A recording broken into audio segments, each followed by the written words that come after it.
What's going on? This video gonna be about how some people think Chris Brown could beat Usher in the verses. Oh, where do I start? So this was trending.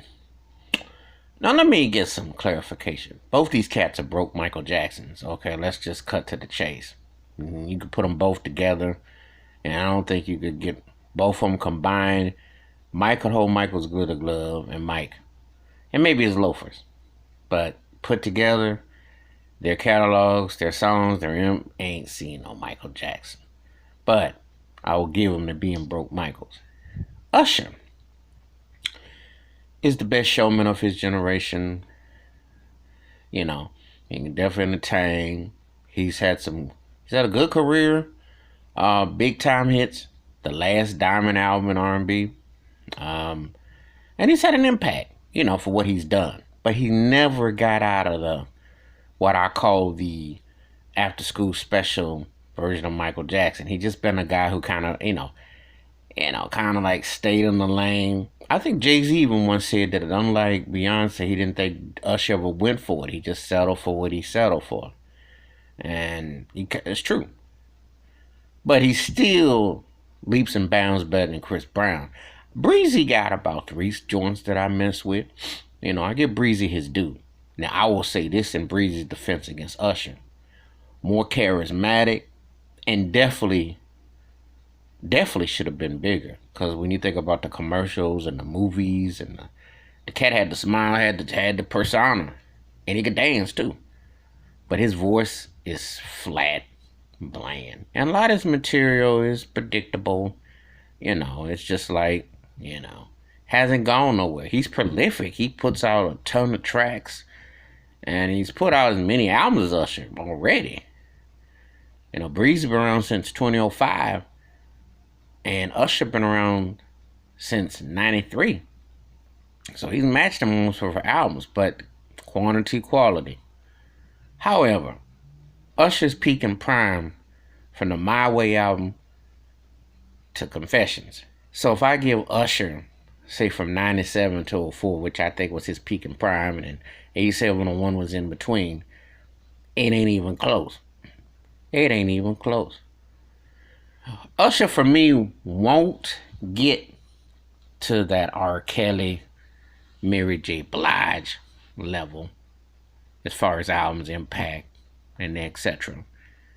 And he won't get to the superstar type of aura of Beyonce. But for his gats that came after him, he got them beat. I mean, if you are the Chris Browns, the Neos, the Marios, Omarions, you see all them O's, all that, he got the Trey Songz, he got those cats beat.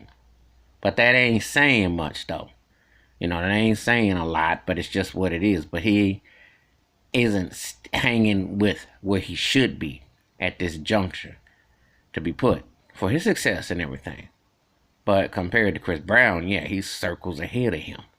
I mean, come on now. Chris Brown does not have a classic album. He has good songs. He's had some songs I dug. He's, charismatic, persona.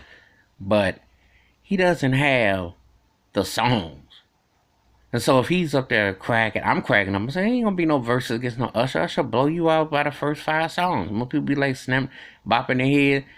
And your 4 or 5 good songs, Usher tear your behind up by 8 songs. Y'all gotta call this a knockout. It'll be like an old Mike Tyson fight. You're knocked out by 10 songs. You can't go to toe with that. So anyway, I'm laughing because I think there's a lot of disrespect because of an age thing and millennial people up here who are looking at somebody who has been successful, but they didn't see Usher in his peak and prime. But I tell you one thing, Usher been pretty much toasted since 2008. But if he stopped even at 2008, he still, even with a decade of hit and miss, he still leaps and bounds over C Breezy. It's not even close. So I tell you, go on back there and do some listening. But if you're going to have some verses that would be competitive and comparable. Not putting this one out. Usher will have C Breezy for lunch, dinner, midnight snack, and breakfast and all over again. It ain't even close. All right, that's my thoughts or take about some people thinking Chris Brown could see Usher in the verses. But what you think? Hit that like and subscribe when the bell rings. A new video. Wash your hands, keep your mind clear, watch out for one another, and people need to go back a little bit further before they be so quick to spew and say so and so can hang with somebody. Because when we talk about catalogs and we talk about songs for song, you gotta bring it, not because you popular, because you're happening. And a lot of people get those two misconstrued. I'm out.